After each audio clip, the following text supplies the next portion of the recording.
அனைவருக்கும் வணக்கம். மேசராசிக்காரர்களுக்கு புதிய வாய்ப்பும் வெற்றி மீது வெற்றி வரும் நேரம் என்று சொல்லக்கூடிய வகையில் ஏப்ரல் 22 முதல் அடுத்த 7 நாட்கள் எப்படி அமைய போகிறது, இந்த தருணத்தில் கிரகநிலைகளின் அமைப்பை பொறுத்த வரைக்கும் எப்பேற்பட்ட மாறுதல் ஏற்படுகின்றன என்பதை ஆராய்ந்து பார்க்கும் போது நிச்சயமாக புதிய வாய்ப்பும் வெற்றி மீது வெற்றி வரும் நேரம் என்று சொல்லக்கூடிய வகையில் இந்த தருணத்தில் மிகவும் சிறப்பாக ராகு கேது பெயர்ச்சி, சந்திர பெயர்ச்சி என கிரகநிலைகளில் ஏற்படக்கூடிய மாறுதல் மிக சிறப்பான மாற்றத்தையும் வளர்ச்சிக்கான நல்ல வாய்ப்பையும் சந்தர்ப்பத்தையும் நிறைவாக ஏற்படுத்தி கொடுக்க போகிறது. அதிலும் குறிப்பாக இந்த வேளையில் முழு சுபகிரகம் என்று அழைக்கக்கூடிய குரு பகவானை பொறுத்த வரைக்கும் தனஸ்தானம் என்று சொல்லக்கூடிய 2ஆம் இடத்தில் வலம் வருகிறாருங்க. குரு பகவான் 2இல் இருப்பது குடும்ப ரீதியான பணிகளில் நினைத்தபடியே பல காரியங்களை வெற்றிகரமாக மாற்றிக்கொள்வதோடு நீங்கள் நினைக்கக்கூடிய புதிய வாய்ப்புகளும் சந்தர்ப்பங்களும் இந்த வேளையில் தடையில்லாமல் உங்களை தேடி வரும். அதோடு மட்டுமல்லாது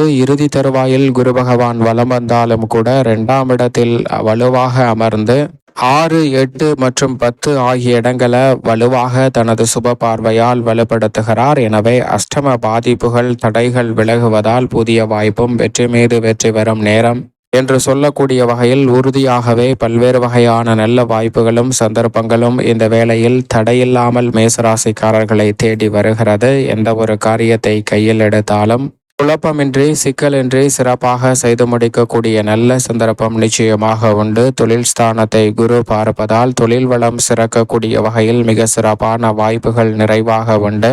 மேலும் குரு சுக்கிர பரிவர்த்தன யோகம் நடைபெறுவதால் இந்த தருணத்தில் நீங்கள் எதிர்பார்ப்பதை காட்டிலும் தொழில் ரீதியாக மிக சிறப்பான நல்ல வாய்ப்புகள் சந்தர்ப்பங்கள் உங்களை தேடி வரப்போகிறது.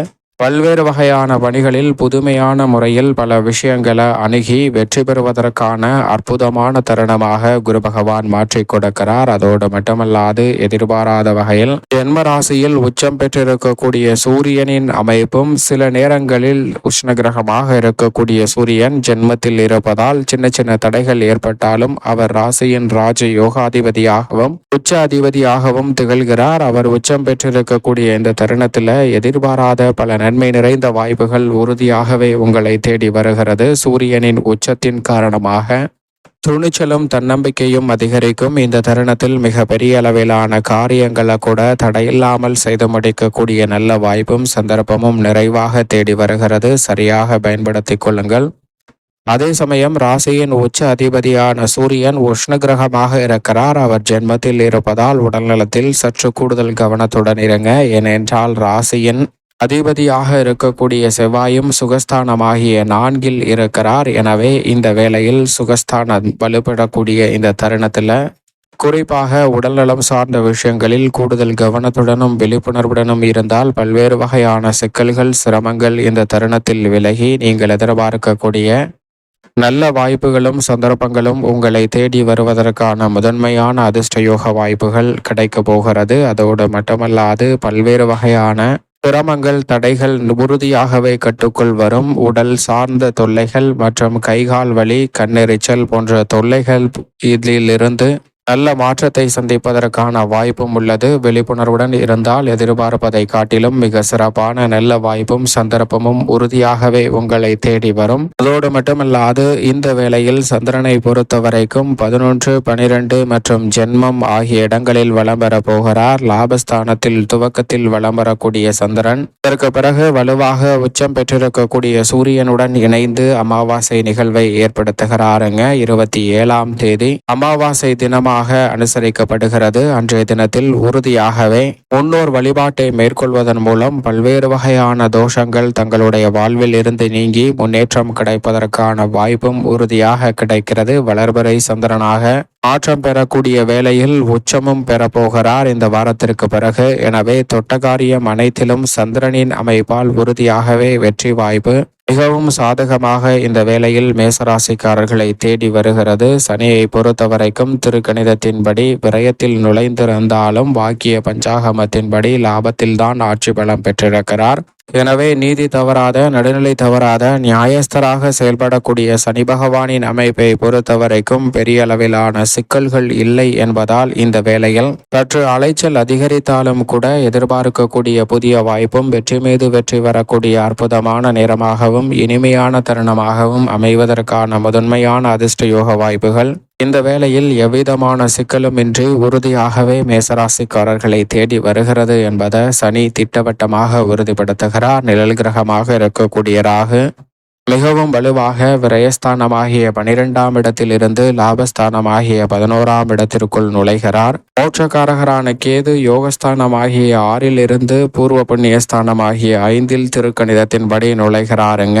இந்த நிகழ்வு திருக்கணிதத்தின்படி நடைபெற்றாலும் கூட வாக்கிய பஞ்சாகமத்தின்படி விரயத்தில் ராகுவும் ரூணரோக சத்ருஸ்தானத்தில் கேதுவும் இருப்பதால் நினைத்த காரியங்களை நிழல் கிரகமான ராகு கேது நன்மை நிறைந்தவையாக உறுதியாக மாற்றிக் கொடுக்க போகின்றன. மேசராசிக்காரர்களுடைய வாழ்வில் பின்னோக்கி நகரக்கூடிய ராகு மற்றும் கேதுவின் அமைப்பால் இந்த தருணத்தில் மிக சிறப்பான நல்ல வாய்ப்பையும் வெற்றிக்கான முன்னேற்றத்திற்கான நல்ல வளர்ச்சியையும் சந்தர்ப்பத்தையும் இந்த வேளையில் உறுதியாகவே உங்களை தேடி வருவதற்கான முதன்மையான அதிர்ஷ்ட யோக வாய்ப்புகளை ஏற்படுத்தி கொடுக்கிறார். எனவே இந்த தருணத்தை சரியாக தவறவிடாமல் பயன்படுத்தி கொள்ளும் போது மிக பெரிய அளவிலான நெருக்கடிகள், சிரமங்கள் உறுதியாக விலகி முன்னேற்றமும் வளர்ச்சியும் நிழல் கிரகமான ராகு மற்றும் கேதுவின் அமைப்பால் உண்டு. புதிய தொழில் துவங்குதல், தொழில் ரீதியான நல்ல வாய்ப்புகள் போன்றவை இந்த தருணத்தில் நிச்சயமாக கைகூடும். எதிர்பார்க்கக்கூடிய நல்ல வேலை வாய்ப்பு உள்ளிட்ட பல நல்ல செய்திகள் வெற்றிகரமாக அமைவதற்கான முதன்மையான யோகத்தை மேசராசிக்காரர்களுக்கு உருவாக்கி கொடுக்கிறது. அதோடு மட்டுமல்லாது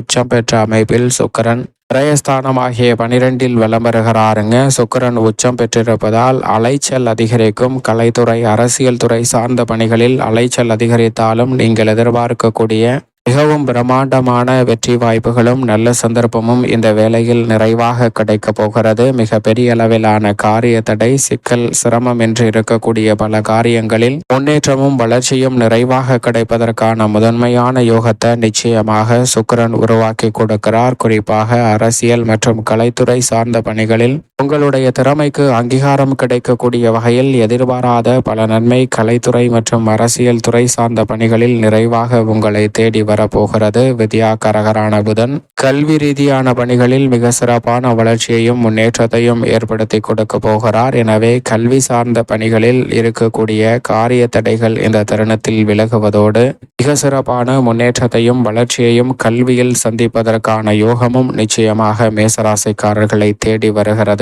வித்யாகாரகரான புதன் நீச்சம் பெற்றிருப்பதால் சற்று நிதானத்துடன் பல பணிகளை சிக்கலில்லாமல் செய்வதற்கான வாய்ப்பு நிறைவாக கிடைக்கிறது. மேலும் சாதகமாக மாற்றிக்கொள்ள உறுதியாகவே மேசராசிக்காரர்கள் வாரத்தில் செவ்வாய்க்கிழமை விரதமிருந்து அருகாமையில் உள்ள முருகப்பெருமான் ஆலயம் சென்று தீபம் ஏற்றி வழிபாடு செய்யுங்கள். தடைதாமதம் அனைத்தும் விலகி தங்களுடைய வாழ்வில் மகிழ்ச்சியும் இனிமையும் நிறைவாக கைகூடுவதோடு புதிய வாய்ப்பும் வெற்றி மீது வெற்றி வரும் தருணம் என்று சொல்லக்கூடிய வகையில் பல்வேறு வகையான நன்மை நிறைந்த வாய்ப்புகள் உறுதியாகவே மேசராசிக்காரர்களை தேடி நிச்சயமாக வரும்.